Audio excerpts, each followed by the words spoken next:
Everybody, getting our educational video up for today. Wanted to talk about the difference between what people call self-treatment versus maintenance. There's a big difference, so I wanted to go over to the whiteboard and talk about it.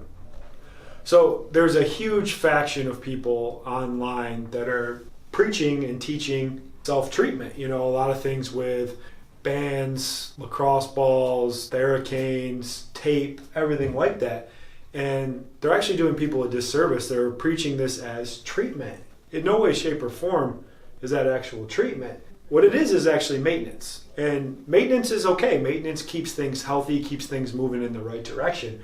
But once you're actually injured, there is no such thing as self-treatment. And I can sit here and argue with people all day long about that, and it just isn't. A treatment is where you're actually improving something and breaking down dysfunction. None of those other methods actually do that. And people will say it is, but they're actually doing you a disservice. So those things are great for maintenance. Maintenance is good. So I give this the analogy of dental issues or going to the dentist. So brushing your teeth, flossing, and regular cleanings, those are maintenance type of activities. Now, when you actually have a cavity, you go to the dentist, you get it drilled out, and you get it fixed. That's what the actual treatment part of that is. In no way, shape, or form are you going to fix your cavity by brushing your teeth or flossing more.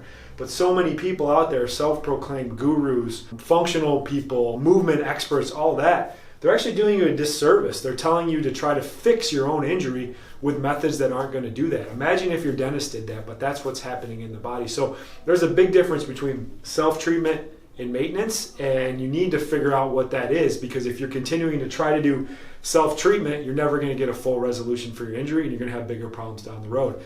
That's our video. See you guys later.